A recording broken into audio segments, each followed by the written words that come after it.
जैसे वहां हमारी श्री प्रिया जी के अति प्रिय श्री स्वामी जी हैं, ललिता जी हैं, वैसे ही यहां श्री जानकी जी के अति प्रिय श्री अग्रदास जी हैं।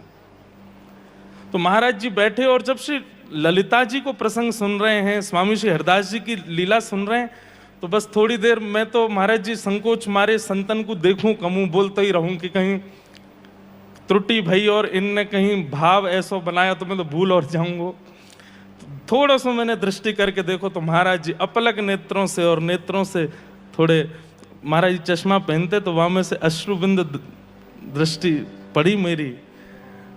और फिर महाराज जी को कोई कीर्तन प्रारंभ हुआ तब उठे, नहीं बैठे रहे सुन रहे, और बस व्यासपीठ के आगे से जाते जाते बोले, आज तो लाला रस में छक गए, आज तो लाला रस में आनंद भयो।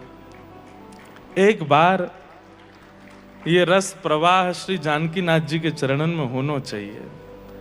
कथा के मध्य में ही, विश्राम नहीं हुई कथा, और बस महाराज जी कहकर के ऐसा वहां से प्रस्थान किए। और एकादशी पर तो समाचार प्राप्त हो गया कि महाराज जी साकेत धाम प्रस्थान कर गए। एक बात निश्चित हो गई आज कि गुरु चरणों में बार बार जाने से या बार बार उनकी दृष्टि के सामने आने से ही उनकी कृपा होगी, ऐसा संभव नहीं है। गुरु दृष्टि, यदि आचार्यों की दृष्टि एक बार भी पड़ गई संपूर्ण जीवन में, तो भी कृपा है जाएगी। हम इतना महाराज जी के सन्मुख नहीं जा पाए, ये हमारा दुर्भाग्य। लेकिन जब गए तो ऐसी कृपा प्रकट भई, ऐसी अनुग्रह महाराज जी ने कियो। और फिर जब महाराज जी विराजमान भये, तो जब यहाँ दर्शन करने के लिए आए तो महाराज जी ने आज्ञा कर दी, बोले कि बड़े स्वामी जी आज्ञा करके गए हैं, तो अब अगले वर्ष जब प्रथम उत्सव होगा तो आपको सेवा करनी है। महाराज जी हम तो लायक नहीं हैं, पर आप सामर्थ्य दे रहे हैं, इसलिए अपने आप को ना लायक मानेंगे भी नहीं, सामर्थ्य आप ही देंगे। महाराज जी कह रहे हैं ना कि श्रोता बन के महाराज जी दृष्टि से ही, प्रयच्छति गुरु प्रीतो वैकुंठम योग दुर्लभम, श्रीमद् भागवत जी के महात्म्य में ही कहो है कि गुरु प्रसन्न हो जाएं बस। कई साधन, कई योग्यताएं, कई क्रियाकलाप, कई परिश्रम एक किनारे रह जाते हैं गुरु कृपा के आगे। गुरु कृपा हो जाए तो श्री नाभाजी प्रत्यक्ष प्रमाण है उसके। जयपुर के राजा 10,000 सैनिकों के साथ आए यहां पर, और श्री अग्रदास जी महाराज बाहर अपनी पूजा की सामग्री विसर्जन करने के लिए आए, तो इतनी भीड़ देखकर के भीतर जाके अपनी मानसी में विराज गए। जयपुर के महाराज खड़े हैं द्वार पर, और कहीं भीड़ के मध्य हमको ना जाना पड़े, ज्यादा हमारी प्रतिभा ना हो जाए, इसलिए एकांत में जाकर के बैठ गए। और यही भाव स्वामी श्री हरदास जी के भाव में आता है, नृपति द्वार थाड़े रहे। वही भाव महाराज जी ऐसा लगे कि ये एक ही भाव हैं दोनों के। आज तो मेरे मन में भाव भी आ रहे हो, क्योंकि थोड़ी थोड़ी मैं भाव पढ़ रहा हूं, महाराज जी की कथा सुनूं, श्री अग्रदास जी को चरित्र कैसा है। स्वामी श्री हरिदास जी से मिलन भी भयो वृंदावन में। और आज सवेरे सवेरे हमारे गोरीलाल कुंज वाले महाराज जी आए, तो मैंने महाराज जी से कही, मैंने महाराज जी तब अग्रदास जी वृंदावन गए, आज स्वामी जी यहाँ रेवासा धाम पधारे हैं, और ये दोनों मिलन है रहे है। राजा के बार बार प्रार्थना करने पर श्री नाभाजी गए हैं देखने के लिए गुरुदेव को, कि भाई द्वार पर राजा खड़े हो, 10,000 सैनिकों के साथ प्रणाम करने आया है। तब श्री अग्रदास जी के नेत्रों में अविरल अश्रुधार, बस नित्य केली का चिंतन करके आनंदित हो रहे हैं। अनुनय विनय करके तब केवल राजा को भीतर बुलायो, तो श्री नाभाजी 10 केला लेके आए हैं प्रसादी देने के लिए। तो अग्रदास जी ने आज्ञा कर दी कि 10-10 केला सब सैनिकों को दो। 10,000 सैनिक हैं। हमने तो वाणी जी पढ़ी, महाराज जी आपने आज प्रदान की, वही में ही पढ़ो कि 10-10 केला 10,000 सैनिकों को बांट दिए, उसके बाद भी 10 केला बच गए। ये गुरु कृपा नहीं है तो क्या है? श्री अग्रदास जी महाराज की ऐसी कृपा भई श्री नाभा जी पर, भक्त चरित्र लिख दिए। और वहां में भी मैं तो महाराज जी बहुत आनंदित है जाऊं, रोंगटे खड़े हो जाएं कि श्री नाभा जी के चिंतन में जो आते जा रहे हैं नाभा जी उनको वर्णन कर रहे हैं, तब व्यथित हुए श्री नाभा जी, क्यों? वृंदावन के रसिक नहीं आए चित्त में। सब आचार्य चरण, सब भक्तों के चरित्र श्री नाभा जी के चित्त में प्रकट हो रहे हैं और वही भक्तमाल ग्रंथ के रूप में प्रकट हो रहे हैं। लेकिन हमारे ब्रज के रसिक त्रिवेणी नहीं आए।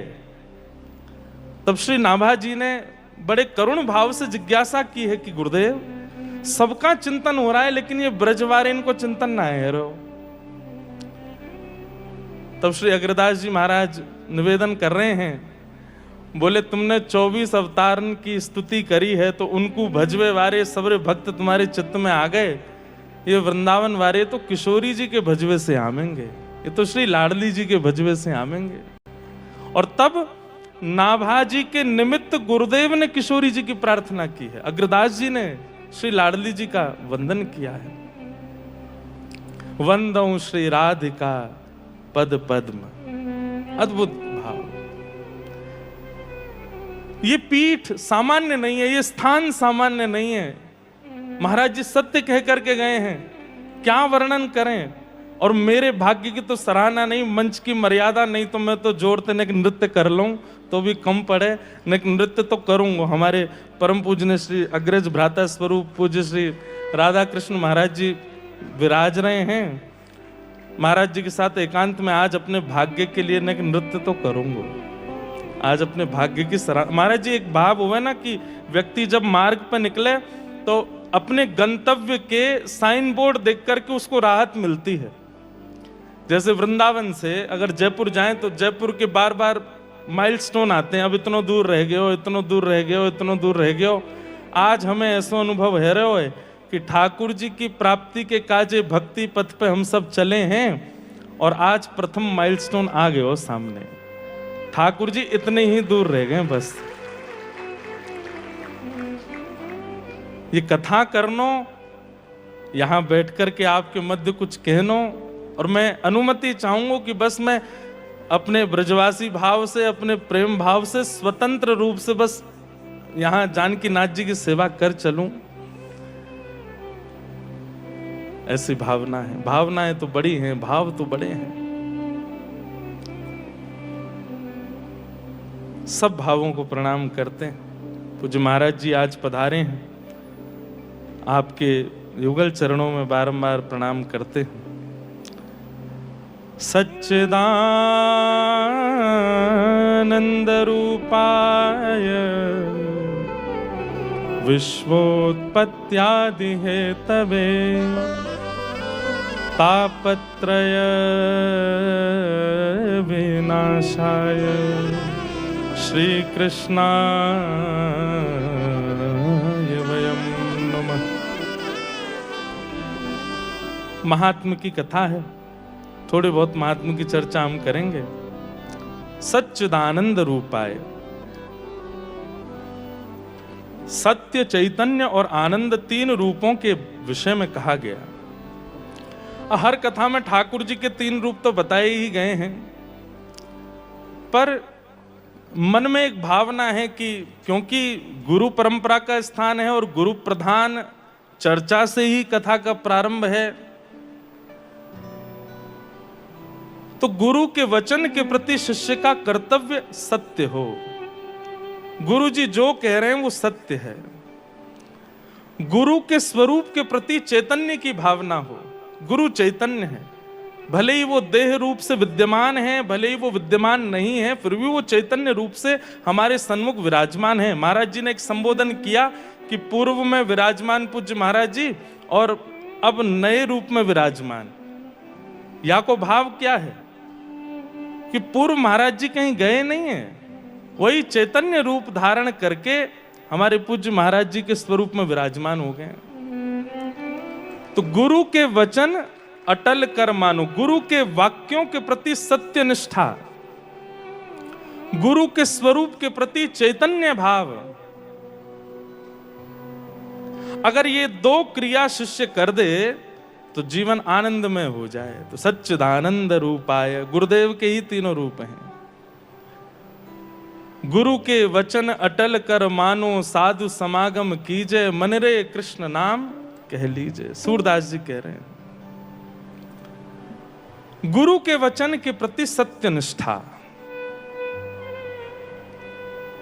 गुरु अपने रूप में प्रतिष्ठित हैं, शिष्य के शिष्यत्व में योग्यता होनी चाहिए। गुरु आज्ञा कर दें, उसके बाद उस पर दोबारा विचार नहीं। आज्ञा गुरुणाम अविचारणीयाम। गुरु आज्ञा को ठाकुर जी की आज्ञा मान करके पालन करे। कितने प्रमाण, कितने भक्तमाल जी में कितने रसिकों के चरित्र भरे पड़े हैं इसी भाव से कि केवल गुरु आज्ञा मान करके उस पर अमल किया। गुरु के वचन सत्य स्वरूप। हमारी राजस्थान के सरस निकुंज के आचार्य श्री चरणदास जी महाराज, उनकी शिष्या हुई सहजो बाई, भारतवर्ष की प्रथम महिला जिन्होंने गुरु पदवी को ग्रहण किया, स्वीकार किया।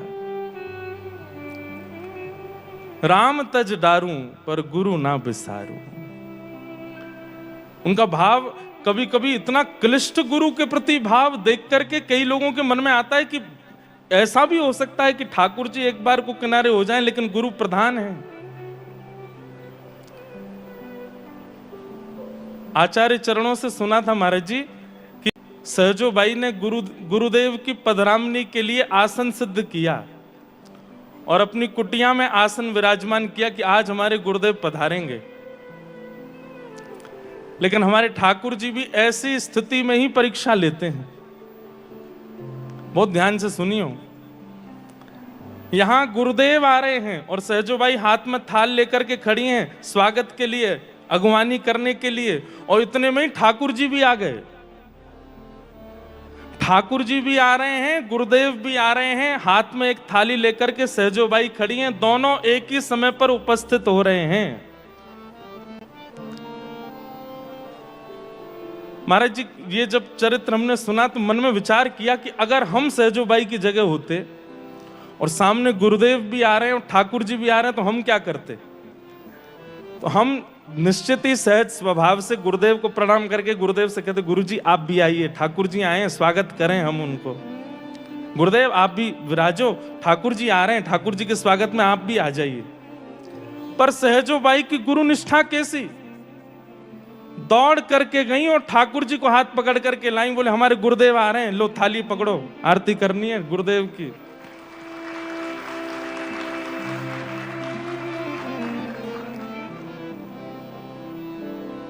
गुरु के प्रति ऐसी निष्ठा सहजोबाई की, ठाकुर जी देखते रह गए, बोले सहजो परमात्मा हूं मैं, ईश्वर हूं मैं, ये शरीर मैंने दिया, ये मन बुद्धि मैंने दी, ये इंद्रियां मैंने दी, ये चिंतन विचार करने की सब स्थिति मैंने प्रदान की, और 4 दिनों से मिले हुए गुरु मुझसे श्रेष्ठ हो गए। सहजोबाई अपने पद में कहती हैं, ठाकुर जी आपने शरीर दिया पर शरीर का कर्तव्य गुरुदेव ने समझाया। आपने इंद्रियां दी पर उन इंद्रियों को विषय मुक्त गुरुदेव ने किया। आपने बुद्धि दी पर उस बुद्धि को, महाराज जी कह रहे हैं ना, बुल्ले शाह जी का वो भाव, अब मुझसे तो बोलेगा नहीं, पर वो भाव सीधा था कि भाई ठाकुर जी को प्राप्त करने में क्या है, बस मन को इधर से हटा के उधर लगाओ, क्या संसार में जो लगा है ठाकुर जी में लगाओ। सहजोबाई कहती है, ठाकुर जी आपने बुद्धि तो दी पर बुद्धि संसार में लगी थी, गुरुदेव की कृपा से वो आप में लगी। आपने सब कुछ प्रदान किया पर प्रदान करने वाली वस्तु को व्यवस्थित तो गुरुदेव ने किया ना, इसलिए गुरु प्रधान है, गुरु पहले। ठाकुर जी भी बलैया लेने लगे सहजोबाई की, बोले जय हो सहजो, तेरी गुरु भक्ति पर वारी जाऊं। कैसी गुरु निष्ठा! तो सच्चिदानंद रूपाय की ये एक भावनात्मक व्याख्या है, मेरे हृदय की व्याख्या है कि गुरु के वचन के प्रति आप सत्य भावना रखो। वो चाहे जो कह दें उसको करने में, उसको पूर्ण करने में द्वितीय विचार चित्त में आना नहीं चाहिए। कर दीजिए, गुरु के वचन सत्य हैं, गुरु का स्वरूप चैतन्य है। अगर ये दो निष्ठा शिष्य के जीवन में आ गई, वचन के प्रति सत्य भाव और रूप के प्रति चैतन्य भाव, तो जीवन आनंदमय हो जाए, जीवन आनंदमय हो जाए। सूरदास जी के नेत्र नहीं है।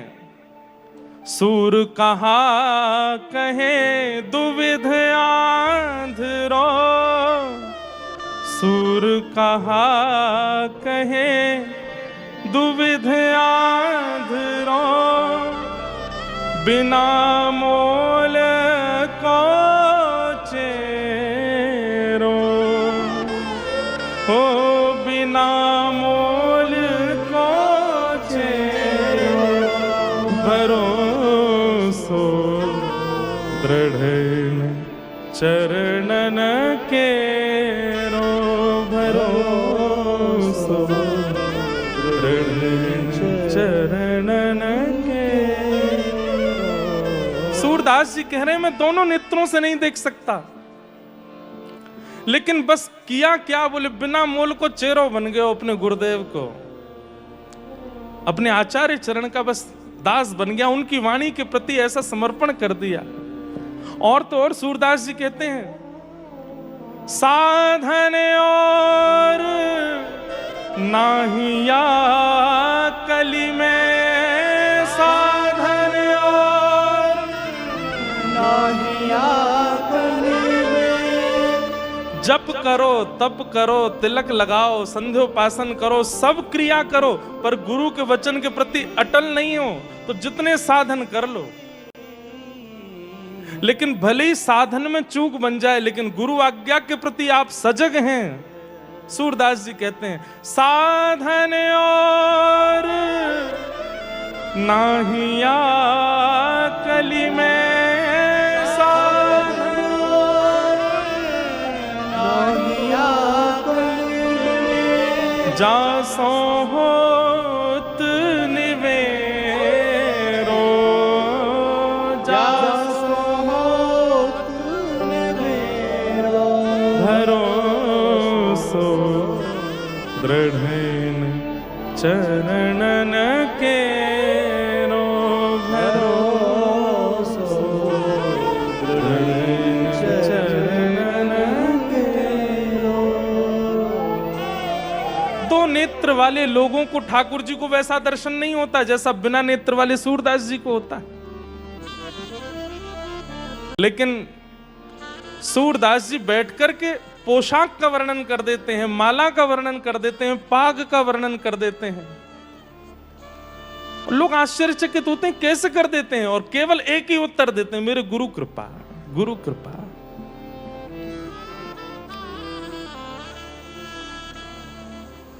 गुरु कृपा, गुरु के वचन के प्रति सत्य निष्ठा, गुरु के रूप के प्रति चैतन्य भाव, बस ये दो क्रिया एक शिष्य कर ले तो जीवन चैतन्य आनंदमय हो जाए। और गुरु करते क्या है, बोले विश्वोत्पत्त्यादि हेतवे, विश्व की उत्पत्ति पालन और संहार के जो हेतु हैं, विश्वम विष्णु वशत्कारो, श्री गुरुदेव क्या करते हैं, चित्त में ठाकुर जी को प्रकट करते हैं और फिर उन ठाकुर जी का पालन पोषण कैसे शिष्य के द्वारा करवाना है ये सिखाते हैं, और फिर उन्हीं ठाकुर जी के द्वारा उस शिष्य का उद्धार कैसे कराना है, इसके हेतु भी श्री गुरुदेव हैं। ठाकुर जी को प्रदान करना, ठाकुर जी की सेवा कराना और उन्हीं ठाकुर जी के चरणार बिंदों से उद्धार कराना, ये गुरु की क्रिया है। और क्या करते हैं, बोले तापत्रय विनाशाय, गुरु चरणार बिंद एक ऐसा आश्रय है जिस आश्रय में पहुंचने के बाद व्यक्ति सुन्न जैसा हो जाए। सुन्न मतलब फिर जीवन में आने वाली पीड़ाएं, जीवन में आने वाली किसी भी प्रकार की क्रिया आएगी तो सही, पर प्रभाव नहीं डाल पाएगी, व्यथित नहीं कर पाएगी। स्थितियां खत्म हो ऐसा नहीं है, पर स्थितियों से जूझना गुरुदेव के चरणारविंदों से आ जाता है।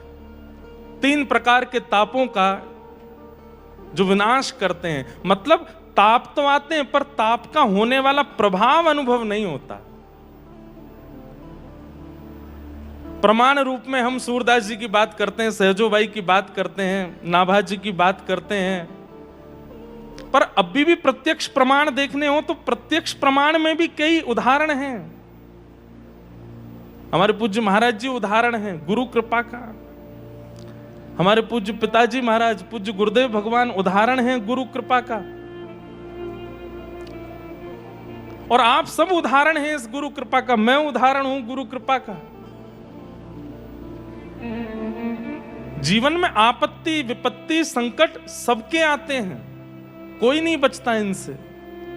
दुखालयम शाश्वतम, संसार दुखालय है, यहां सबके जीवन में दुख आता है, लेकिन गुरु कृपा उस दुख का अनुभव नहीं होने देती, उस अनुभूति से पीड़ित नहीं होने देती।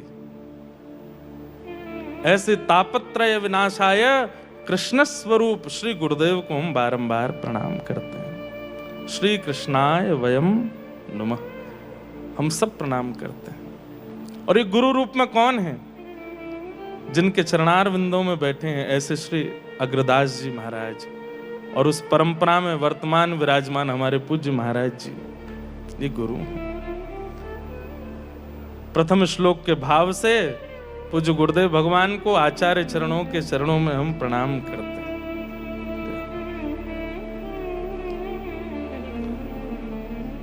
बोलो श्री सीतारामचंद्र भगवान की जय, श्री जानकीनाथ भगवान की जय।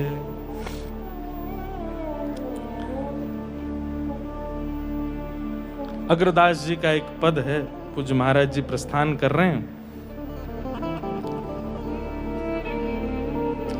इतना सुंदर मंच बना है और व्यासपीठ के पीछे दोनों युगल सरकार विराज रहे हैं, और श्री अग्रदास जी महाराज देख करके गा रहे हैं। आप सब हमारे साथ गाओ।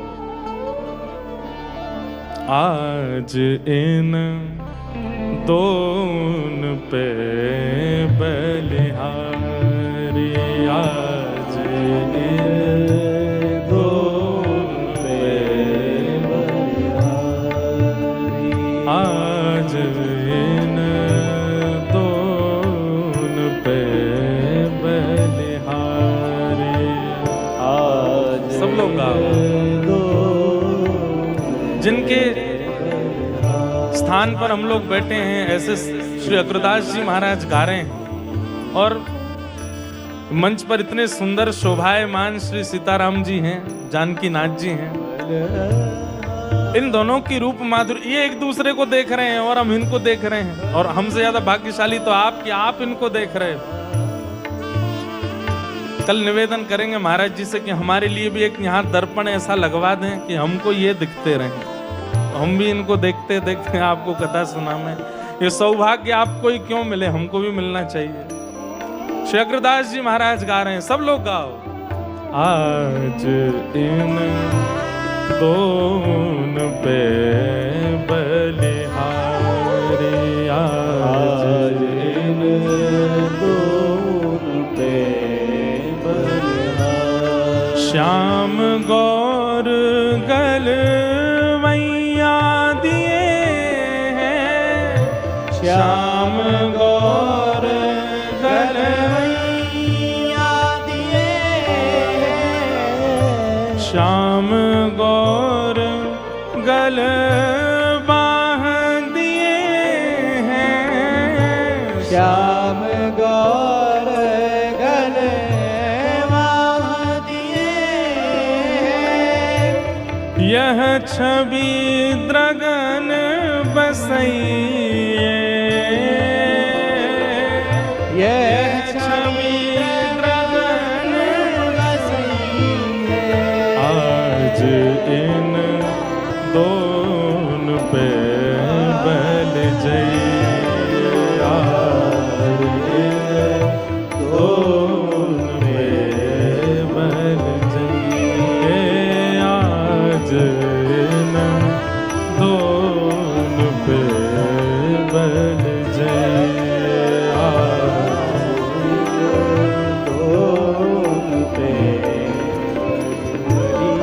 तिरछे तकन हसन मृदु बोलनी, तिरछे तकन हसन मृदु बोलनी, तिरछे तकन हसन मृदु बोलनी, तिरछे तकन हसन मृदु बोलनी।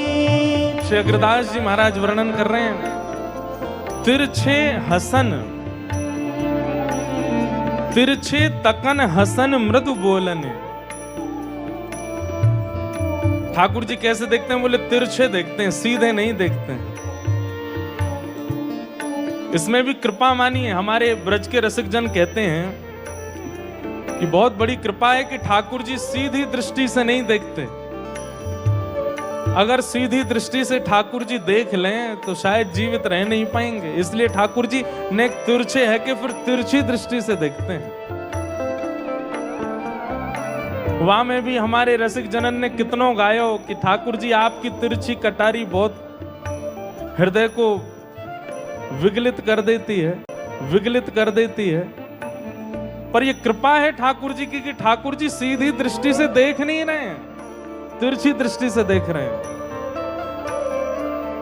तिरछी तकन हसन मृदु बोलने, तिरछी तकन हसन मृदु बोलनी, लख सुनहिया हुल सैये,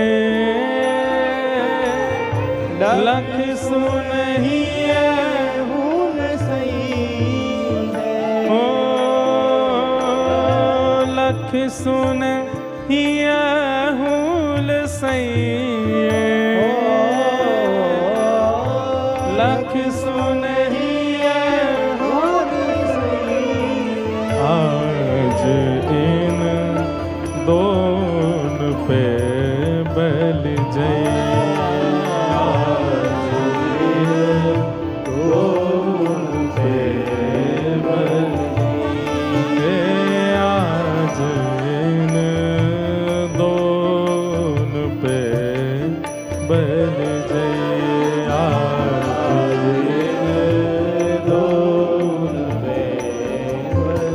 महाराज जी आपने जो सुंदर रचना करवाई है मंच की, मानो ऐसा लग रहा है कि श्री अग्रदास जी महाराज जी गा रहे हैं और अग्रदास जी का ही पद है, यहीं उपस्थित होकर व्यास जी से ही गब्बा रहे हैं।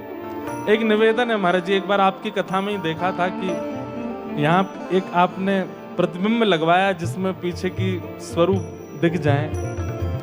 एक कृपा हम पे भी करवाई दियो कल कि एक ऐसा यहाँ दर्पण लग जाए कि ये हमें निहारे, हम इन्हें निहारे। तो बीच बीच में जब आप लोग इधर उधर देखोगे या उठ के जाओगे आओगे तो कम से कम हम इनको देख करके मन लगा लेंगे, ये तो देख रहे हैं, ये तो सुन रहे हैं। आहा।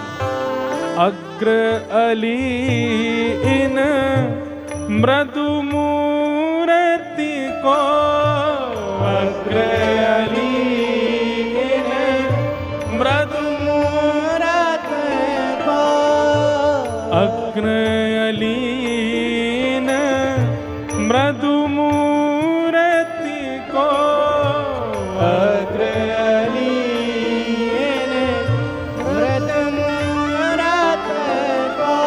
महाराज जी हमारे लिए तो मानो निधि मिल गई हमको। श्री अग्रदास जी के भाव और हमारे अष्ट सखाओं के भाव, हमारे ब्रज के रसिकन के भाव, शब्दावली देखिए आप कैसे शब्द हैं। अग्र अली इन मृदु मूर्ति को, अग्र अली इन मृदु बिच कुंज बसई, हिय बिच कुंज बसई, हो हिय बिच कुंज बसई, हिय बिच कुंज बसई है, आज इन दोन पे बन जाए, आज इन दोन पे बन जाए, आज इन दोन पे बन जाए, आज इन दोन पे बन जाए। श्याम गौर गल बाह दिए हैं, श्याम गौर गल बाह दिए हैं, श्याम गौर गल बाह दिए हैं, श्याम गौर गल बाह दिए हैं, यह छवि द्रगन बसे, यह छवि द्रगन बसई है, आज इन दोन पे बल जाई, आज इन दोन पे बल जाई है, आज इन दोन पे बल जाई, आज इन दोन पे बल जाई है, आज इन दोन पे बल जाई, आज इन दोन बोलो सीताराम चंद्र भगवान श्री जानकीनाथ भगवान की जय। ऐसे रस में छके भय श्री अग्रदास जी महाराज कृपा करें, इस कथा के प्रसाद रूप में केवल रस ही प्राप्त हो, श्री प्रिया प्रियतम के नित्य निकुंज का रस प्राप्त हो, ऐसी भावना, प्रियतम के नित्य निकुंज का रस प्राप्त हो, ऐसी भावना। तो गुरु के वचन सत्य, गुरु का स्वरूप चैतन्य, और तब शिष्य के जीवन में आनंद। विश्व की उत्पत्ति, पालन और संहार करने वाले ठाकुर जी को चित्त में उत्पन्न करना, उनके पालन की विधि बताना और उनके माध्यम से शिष्य का कल्याण कराना। तापत्रय विनाशाय, 3 प्रकार के तापों से मिलने वाली पीड़ा का विनाश करने वाले ऐसे श्री कृष्ण स्वरूप गुरु को हम प्रणाम करते हैं।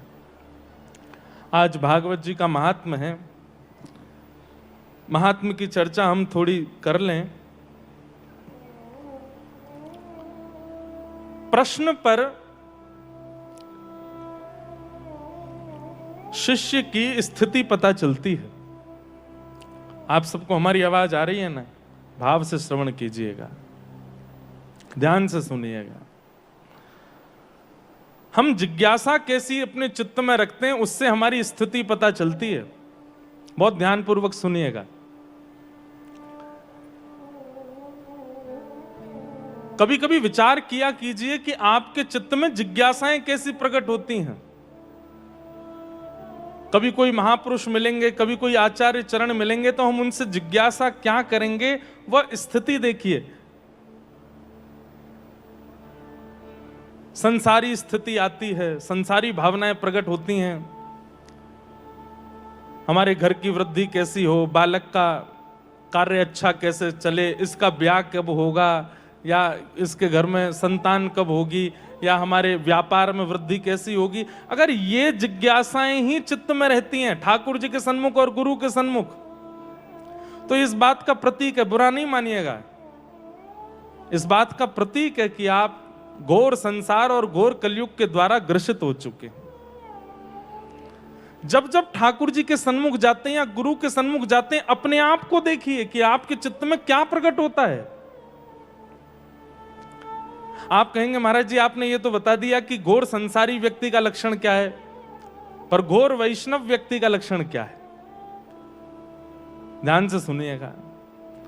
जब जब गुरु सन्मुख आएंगे और जब जब ठाकुर जी सन्मुख आएंगे, तब तब हृदय में शून्यता आ जाए, पता ही ना हो, विचार शून्य हो जाएं, शब्द खो जाएं। मुझे पता है कि महाराज जी बैठे थे तो मैं कैसे बोल रहा था। सन्मुख महाराज जी विराज जाएं, सन्मुख गुरुदेव आ जाएं, सन्मुख आचार्य चरण आ जाएं, तो अपनी सारी योग्यताएं भूल जाए।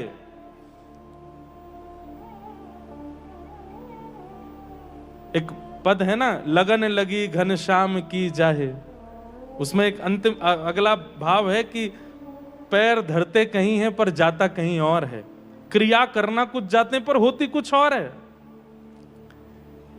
ये बौड़ायापन चित्त में आ जाए, ये अस्थिरता चित्त में, अस्थिरता विचलित करने वाली नहीं, अस्थिरता ऐसी मतलब कुछ व्यवस्थित करने जा रहे हैं पर अव्यवस्थित सा हो जाता है, पर कर नहीं पा रहे हैं, ये स्थिति बन जाए तो समझो कि वैष्णव है।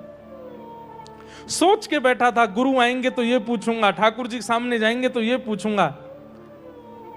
मैं कहा करता हूं कि एक कीर्तन बहुत प्रसिद्ध हुआ, राम आएंगे तो अंगना सजाऊंगी, राम आएंगे तो घर ये बनाएंगे, राम आएंगे तो दीप जलाएंगे। पर वास्तविकता ये है कि राम आएंगे तो आप कुछ नहीं कर पाओगे। विदुरानी कुछ नहीं कर पाई है। ठाकुर जी पहुंच गए हैं, बिन बताए द्वार पर खड़े हो गए हैं। विदुरानी पाटा उल्टा धर दे रही है, फल का छिलका खिला रही है, फल दूर फेंक रही है। ये स्थिति बनती है जब ठाकुर जी सन्मुख आते हैं, तो जब गुरुदेव सन्मुख आते हैं तो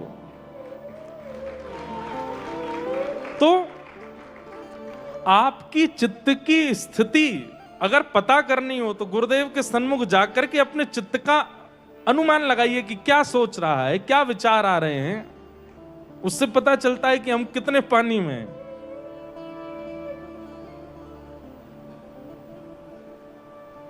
कुछ कह ना पाए, शब्द ना बन पाए, तब समझो कि हाँ ये है एक वैष्णव लक्षण। 88,000 सौनकादि ऋषि बैठे हैं और सूत जी महाराज के सन्मुख एक ऐसा प्रश्न प्रकट करते हैं। अब देखो एक और बात, गुरुदेव के सन्मुख, ठाकुर जी के सन्मुख कुछ निकलेगा नहीं मुख से, लेकिन अगर प्रयास करके निकलेगा भी तो ऐसा प्रश्न प्रकट होगा जिससे सबका कल्याण हो, बताने वाले का भी, सुनने वाले का भी, पूछने वाले, जिससे सबका कल्याण हो, बताने वाले का भी, सुनने वाले का भी, पूछने वाले। हम तो अपने आप को वैष्णव श्रेणी में मानते नहीं, पर इतने रसिकों के और वैष्णवों के सन्निधि हमको मिल जाती है गुरु कृपा से। हम तो बस उनकी वार्तालाप ही सुनते हैं। पूज्य महाराज जी के संग रहते हैं, हमारे पूज्य गोवत्स महाराज जी के संग रहते हैं, पूज्य महाराज जी के साथ में रहते हैं, तो बस हम कुछ नहीं पूछते, ना मैं कुछ बोलता, मैं बस देखता और सुनता ही रहता हूं कि किस किस स्थिति के वैष्णव आते हैं और क्या क्या जिज्ञासाएं प्रकट करते हैं। और उनकी जिज्ञासा से पता चल जाता है कि ये वैष्णवता है। सौनकादि ऋषि सूत जी महाराज के सन्मुख प्रश्न कर रहे हैं। क्या कह रहे हैं? श्रेयसाम यद भवेत् श्रेय पावनानां च पावनम कृष्ण प्राप्तिकरं शश्वत् साधनम तद्वदाधुना। कैसा प्रश्न है हे गुरुदेव, हे सूत जी महाराज। श्रेष्ठ से श्रेष्ठ, पवित्र से पवित्र एक ऐसा साधन बताइए जिस साधन से कृष्ण प्राप्ति शीघ्र हो जाए। हम आप सब लोगों ने कितनी बार अपने गुरुदेव से यह जिज्ञासा प्रकट की होगी कि हे गुरुदेव, भगवान श्री जानकी नाथ जी हमको कब मिलेंगे, हमें बताओ। नहीं करी होगी। हमें श्री राधा रमण लाल कब प्राप्त होंगे, ये जिज्ञासा हमने अपने आप से पूछी है। अंतिम बार कब की थी ठाकुर जी से, अपने गुरुदेव से? नहीं करते हम। लेकिन यहां पहली बार सूत जी आए और सौनकादि ऋषि कह रहे हैं कि भगवान कृष्ण प्राप्ति करम शश्वत साधनम तद्वदाधुना। ऐसा साधन बताइए जिससे कृष्ण मिल जाए, जिससे कृष्ण प्राप्ति हो। श्रीमद् भागवत कई धाराओं में चलती है, उसमें एक धारा प्रश्न और उत्तर की भी है। श्रीमद् भागवत भक्ति सिखाती है, श्रीमद् भागवत वैष्णवता सिखाती है, तो श्रीमद् भागवत जिज्ञासा प्रकट करना भी सिखाती है। सीख करके जाया कीजिए, अपने सदगुरुदेव के सामने ऐसी जिज्ञासाएं प्रकट किया कीजिए। अब हमारी सुनी सुनाई बात कहीं आप लोग अपने गुरुदेव के पीछे पड़ जाएं कल से, गुरुदेव ठाकुर जी कब मिलेंगे, बस ऐसा नहीं। प्रस्तुतिकरण में कुछ तो नवीनता होनी चाहिए, आपके जिज्ञासा में, आपके भाव में कुछ नवीनता होनी चाहिए। ऐसे नहीं बस सीधे ठाकुर जी कैसे मिलेंगे, तो गुरुदेव भी सीधा सीधा उत्तर ही देंगे, लेकिन उसमें कुछ नवीनता होगी, कुछ आधुनिक। और ये नवीनता आधुनिकता विचार से नहीं आएगी। वास्तव में कृष्ण प्राप्ति की इच्छा होगी तो जिज्ञासा अपने आप नवीन हो जाएगी। जिज्ञासा में कुछ ऐसा पुट लगेगा कि गुरुदेव को बताना पड़ेगा कि कृष्ण प्राप्ति कैसे होगी।